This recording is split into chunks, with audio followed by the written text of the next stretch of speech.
The new arrival Jake sat alone in the ship's lounge, staring out the window into deep space. Stars moved slowly outside, like tiny sparks in the dark. The lights inside the lounge were low. Most of the alien crew was asleep. Jake liked it this way, quiet, empty. He didn't like talking. Not anymore. His mind was heavy with thoughts. He missed Earth, but he didn't want to go back either. There was nothing for him there. Not after the war. Not after what happened to his unit. He blamed himself every day. "You didn't fail them," said a soft voice. Jake turned his head quickly. No one was there. He stood up and looked around. The lounge was empty, except for a tall, slim figure in the corner. It was Hertha, new alien crew member. He forgot her name. She was reading something on a glowing screen. She looked up and smiled at him. Calm/smile, not fake. Jake's heart beat faster. Did she just speak inside my head? He walked slowly toward her. She didn't move, just watched him with glowing silver eyes. Did you say something? Ack! She tilted her head. No, not with words. He stopped. You heard my thoughts, he said. It wasn't a question. The alien nodded gently. Only a little. You think loudly. Jake looked away. He didn't like that. His mind was supposed to be his private place. A place where he could hide from others. I'm sorry, she said. I didn't mean to intrude. I don't listen unless someone is in pain. Jake frowned. So you scan people when they're hurting? No, she said softly. I feel it, even before thoughts form. Pain is louder than words. He sat down across from her. He didn't know why. Maybe it was her voice. Or maybe it was the way she looked at him, not like a human, but not like a threat either. You're Zara, right? She smiled. Yes, and you're Jake. Human, soldier, survivor. The last word hit him hard. Don't call me that, he said, a little too fast. She nodded slowly. Then what should I call you? He stayed quiet. There was no answer. They sat like that for a minute. Silence filled the room again. But Jake could feel something strange. Like warmth, not from the room, but from her presence.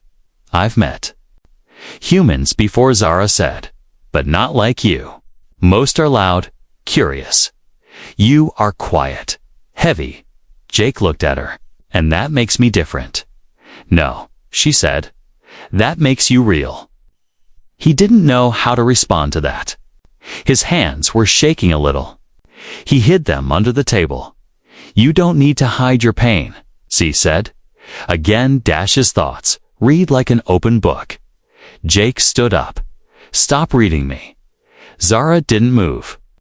She kept smiling, but there was no mockery in her face. No judgment. I don't mean to hurt you, she said. I just want to understand. Jake looked at her. Really looked this time. Her face was not human, but her eyes. They felt familiar. Like someone who had seen war too. You ever lose someone in a fight? He asked suddenly. She paused. A long pause. Then she said, yes. Jake nodded.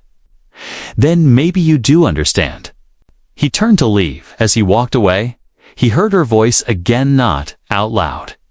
But inside, I don't fear your thoughts, Jake. I only wish you didn't fear them either. He stopped in the hallway. For a second, he closed his eyes.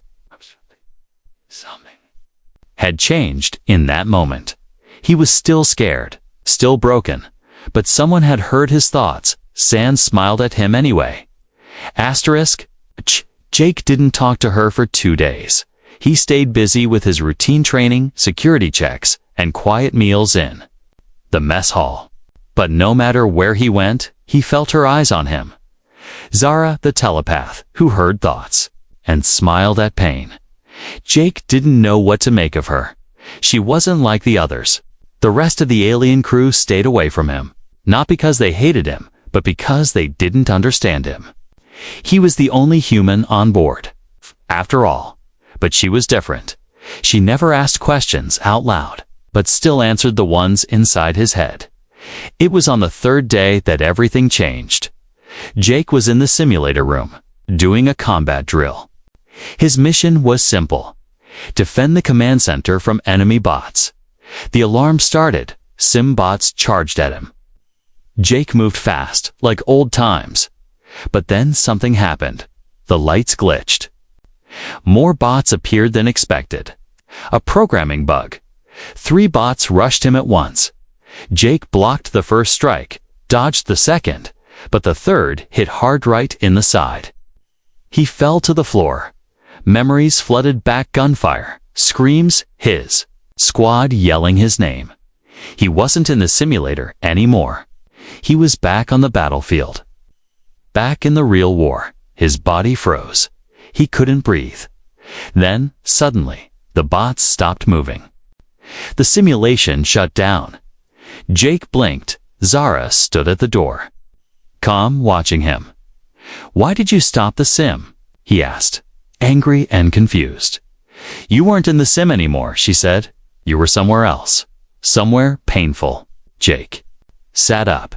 His head was spinning. He didn't remember saying anything. "I didn't ask for help." "You didn't have to," she replied. "I felt it." He stared at her. "You were listening again." "I was feeling," she corrected. "Thoughts weren't loud this time, but your fear was." Later that day, Jake sat in the quiet section of the ship, looking out the glass panels. Stars blinked in the distance, cold and far. He heard footsteps. He didn't need to look. Zara sat beside him.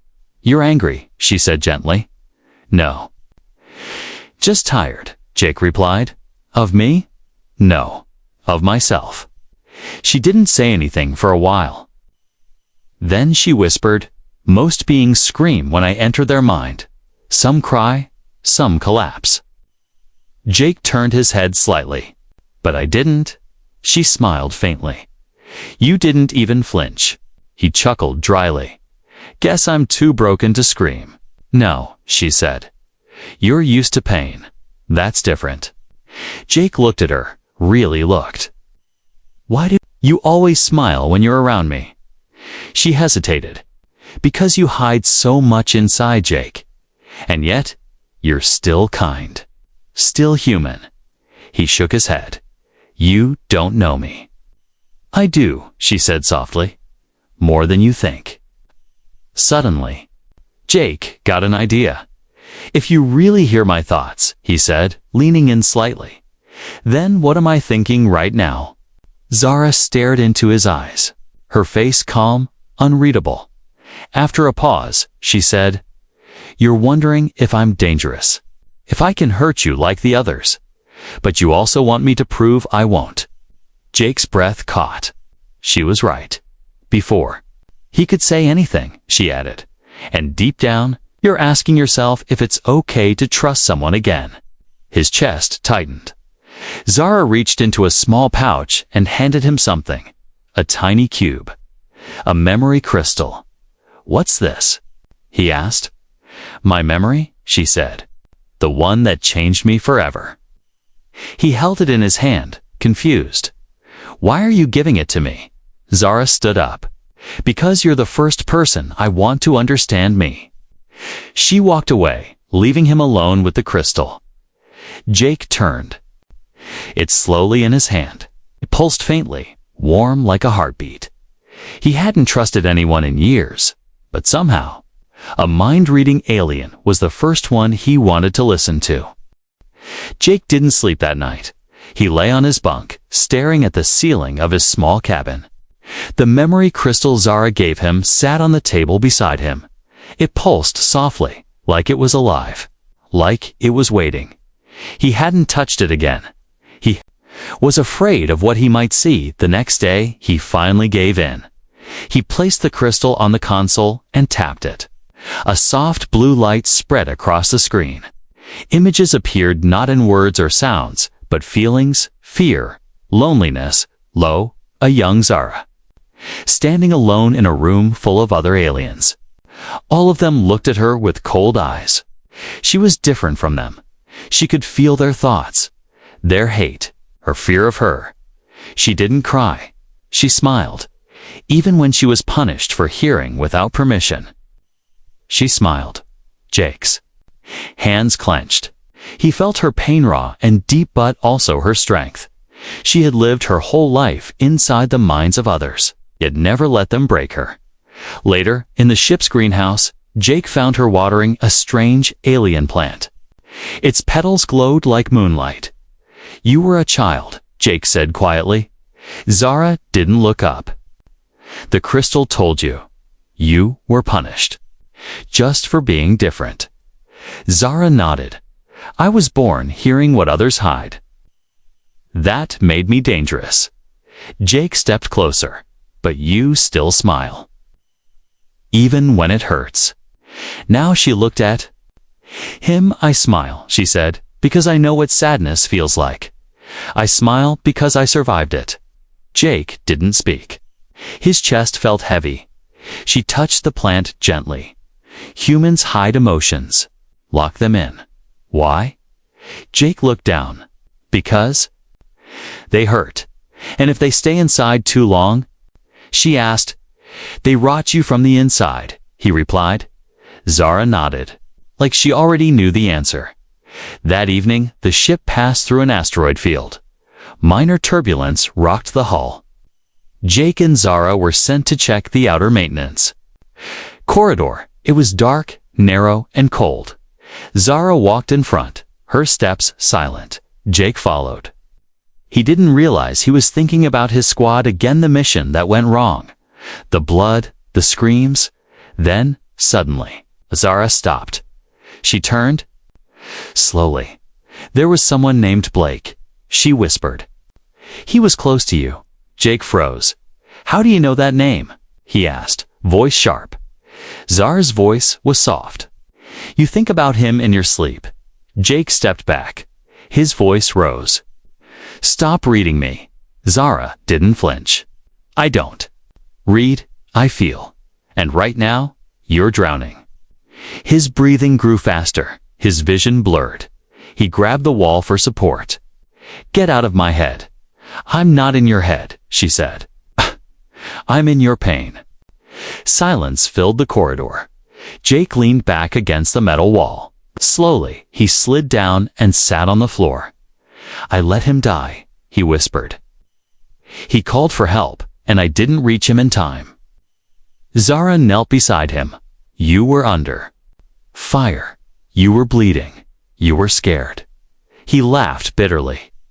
Still failed him. Zara touched his arm gently. Then she did something unexpected. She cried. Tears rolled down her cheeks, but her lips still smiled. "I feel what you feel," she said, "and it hurts. But I still smile." Jake looked at her, confused. Why? Why smile through pain? She wiped her tears. "Because that's how I remind myself I'm still alive." That night, Jake sat in his room, looking at the stars again. He thought of Blake, of Zara, of himself. Maybe emotions were supposed to hurt. Maybe feeling pain meant healing could begin.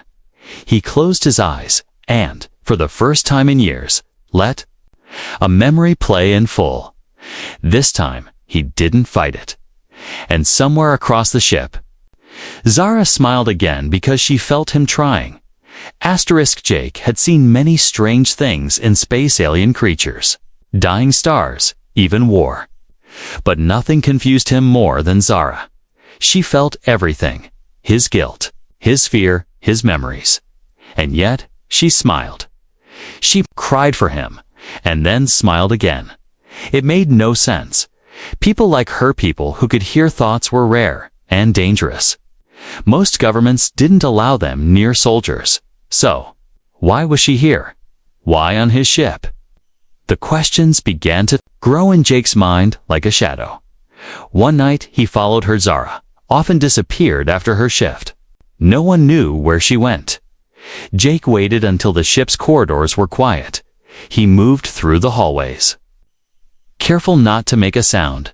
She entered a locked room deep in the lower deck. Jake checked the ship's map.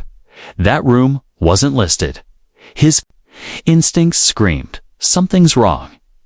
The next day, Zara acted normal. She greeted him with her usual gentle smile. But Jake couldn't pretend anymore. "Where do you go at night?" he asked. Zara paused for a second, then tilted her head. "You were following me. I had to," he said. "You know everything about me, but I know nothing about you." Her smile faded slightly. "I'm not your enemy, Jake. Then tell me the truth." Zara looked down. "You're not ready for it." Jake took a step forward. "Try me." She looked into his eyes. For a long time, she didn't speak. Then finally, she said, "I was sent to study you." The words hit him like a punch. "Study me?" he asked coldly. "You mean spy on me?" Zara looked pained. "Not like that. I was ordered to observe human thoughts, especially soldiers." To understand how humans survive such pain, Jake stepped back. "So all this time wasn't real. You were just doing your job." "No," she said quickly. "At first, yes, but then I felt too much. I stopped sending reports. I stopped obeying them." Jake didn't know what to believe. His heart beat hard in his chest. "You could have told me. They would have removed me, erased my mind. I took a risk by staying." "Why?" Zara looked at him, her voice shaking. "Because you're not just a soldier, Jake. You're proof. That pain doesn't have to destroy someone." That night, Jake couldn't sleep. He returned to the locked room. He hacked the door open with his clearance. Inside was dark. He stepped in and froze. The walls were covered with glowing screens, each showing human brain patterns, emotional spikes, and thought maps. In the center was a memory recorder. His memory, his thoughts, his dreams, Zara had recorded them. Jake's hands trembled. A small sound came from behind. He turned around. Zara stood at the door, her face unreadable. "I told you not to come here," she said quietly. Jake stared at her. "You used me?" "No," she whispered. "I saved you." He didn't understand. "You were breaking, Jake, dying inside. Your memories were eating you alive. I used this to understand your pain, so I could carry it with you." Jake looked around. It didn't feel like a lab. It felt like a graveyard of emotions. His emotions. "You felt everything?" he asked. Zara nodded. "Every scream, every regret, every silent night you couldn't breathe." Jake looked at her. "And you still smiled." She stepped closer. "Yes, because the more I saw your pain, the more I saw your strength." He should have felt betrayed, but he didn't. He felt seen, truly seen. No mask, no lies, no walls, just someone who had walked through the worst parts of his mind. Dan stayed. Before she left the room, Zara said one more thing. "There's a reason only I can hear your thoughts without breaking, Jake. But that's a secret I'm not ready to share yet." And then she was gone, leaving him standing in a room full of memories and 100 new questions. Jake couldn't breathe. He sat alone in the dark room, his memories playing silently on the glowing screens around him. They weren't just Zara's recordings. They were evidence. Every dream, every fear, every weakness, documented, stored, studied later. That morning, the ship received a secure transmission, encrypted. High-level. Only the captain and 2 officers had access. But Jake saw the alert flash on the console. Code Project Echo Mind. Human subject number 090IS. ID. Jake's blood turned cold. He found Zara in the observation deck. She was watching a nearby moon, glowing gold across a black sky. "You knew," he said, quietly. She didn't turn. "Yes." They're coming for me. She nodded. Jake stepped closer. Why? Zara took a breath. Her voice was combat sad. Because your mind is different. You survived mental trauma no alien could handle. You rebuilt yourself without help. No medicine, no therapy. Just pain. Jake frowned.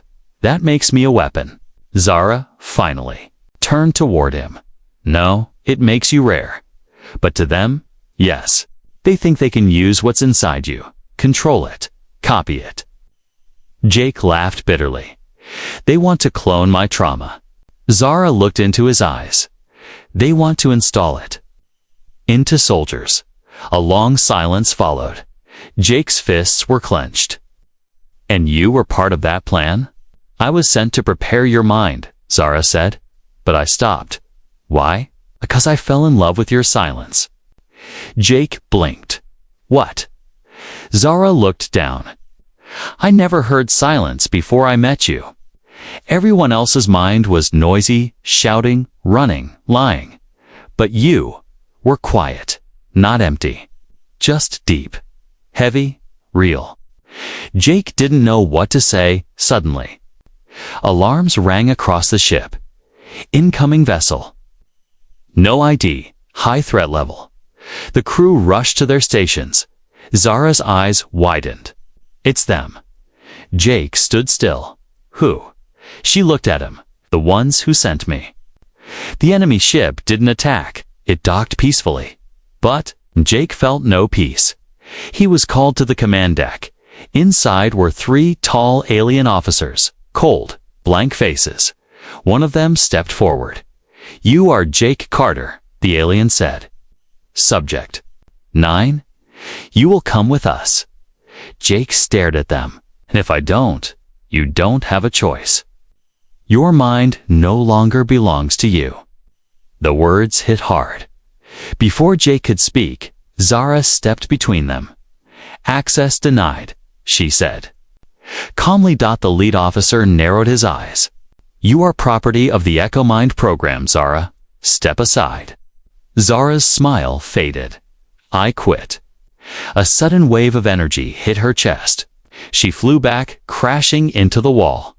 Jake shouted and rushed toward her, but 2 guards blocked him. The officer turned to Jake again. You are coming with us. Now. Jake looked at Zara, lying on the floor, bleeding. Something snapped inside him. He charged. 2 guards fell instantly. Jake fought like a man with nothing to lose. But there were too many. The officer stunned him and dragged him toward the exit. His body was weak. His mind was screaming. And Zara wasn't moving as the door closed behind him. Jake felt something strange. A voice, faint. Jake, I'm still with you. In your thoughts, I'll find you. His heart ached, even now broken, wounded, betrayed. She smiled for him inside his mind. Time passed differently in a prison ship. There were no windows, no clocks, no voices, only cold white lights and silence. Jake sat in a metal cell, no bed, no chair, no comfort. Just his thoughts, and her voice, faint, but still there. I'll find you. Not yet. 3 days ago, he was a soldier on a peacekeeping mission. Now he was a prisoner of his own mind, strapped with monitoring chips, sensors, and silence. They didn't beat him. They didn't speak to him. They only watched every emotion, every memory, every weakness. They were copying him, piece by piece. But Jake had a plan. Zara had once told him, even silence can be a weapon. So he waited. He kept his thoughts calm, quiet, cold, until they believed he had given up, and that's when he began to count. The guards changed, shifts every 6 hours. 2 were telepaths but weak. The others used tech to scan minds but slow. Jake studied them, learned their timing, their footsteps, their habits, and he waited for the right moment, back on the peacekeeping ship. Zara wasn't dead, but she wasn't alive either. She lay inside the medical bay, her body still, her mind damaged. The energy blast had shut her senses down. No voice, no smile, no light. The crew tried everything, but she didn't respond until the night. Jake's cell opened. He had used a broken chip to short the door lock. The alarms were silent, internal only. He moved fast through the ship's lower deck, unarmed, outnumbered, but free. He reached the control room, one guard. "One chance," Jake whispered. "I'm not just a soldier. I'm the reason you fear humans." He struck first stand. Hard, the control panel lit up. He didn't know how to fly this ship, but he didn't have to. He only had to send a signal. Back in the medbay, Zara's eyes opened. No movement, no sound. Just a whisper inside her own head. "Jake is coming." Her heart reacted before her body did. She moved one finger, then two. Her thoughts became louder, stronger. She was still inside his mind, and she heard his fear, his rage, his hope. She smiled weakly, but it was real. Jake had stolen an escape pod. The enemy ship didn't chase him. They didn't believe he'd make it. They thought he was broken. They thought he was alone. They were wrong. Zara stood in the hallway, leaning against the wall, barely able to walk. The crew surrounded her, shocked. She woke up. One officer said, "She shouldn't be standing," said another. Zara didn't answer. She looked out the window. The stars were shifting. Something was coming. The pod landed hard. The ship's hangar lights flashed red. Security teams rushed forward, then stopped. Zara stepped through the doors, her balance shaking. Jake stumbled out of the pod bleeding. But smiling, they saw each other. No words, no fear. Just eyes full of memories and a connection. Deeper than sound, the council wanted answers. Zara gave none. Jake gave one. "I'm not a project. I'm not a subject. I'm not your weapon." He looked at Zara. "And she's not your spy. She's my shield." But the danger wasn't over as they walked out of the chamber. A hidden voice echoed in the speaker system. "You both think this is the end, but your minds are too valuable to lose." Zara turned to Jake. "They won't stop." Jake smiled. "Then neither will we." The ship was quiet. Too quiet. Jake stood in the command center, staring at the blinking red signal on the screen. One message, one threat, one final warning. Return the subjects, or we take them by force. He didn't flinch. Zara stood beside him. Silent, her face calm, her eyes tired, but she smiled. Always smiled. Jake turned to her. "You knew this would happen," he said. She nodded. "They can't afford to lose us," she said. "You carry pain they can't understand. I carry power they can't control." Jake looked out the window. Enemy ships were on the edge of radar dash, waiting, watching. Zara stepped forward. "They want our minds." Jake turned to her. "Then let's give them something they didn't expect." Plan A was surrender. Plan B was escape. Jake had a plan C, fight back, but not with guns. With memories, Zara connected to the ship's neural core. She linked her mind and Jake's to the system. Together, they uploaded everything, all the memories, all the pain, all the truth. Not just Jake's, hers too. The experiments, the silence, the fear, the smile she learned to wear as armor, and Jake's nightmares. The friends he lost, the guilt he buried. The war no one talked about. They made it public, galaxy-wide. Every station, every ship, every outpost, every lie exposed. Inside, the enemy ships. The officers panicked. They couldn't shut the signal off. They couldn't hide what they'd done. Zara's voice echoed. Across frequencies, we are not weapons. We are not files. We are not yours. The galaxy reacted. Some watched in shock, some in shame, others in silence. But one thing was clear. Jake and Zara were no longer ghosts. They were fire. The enemy council sent one last message. You are now enemies of the system. There is no safe place for you. Zara smiled. Jake replied, Good.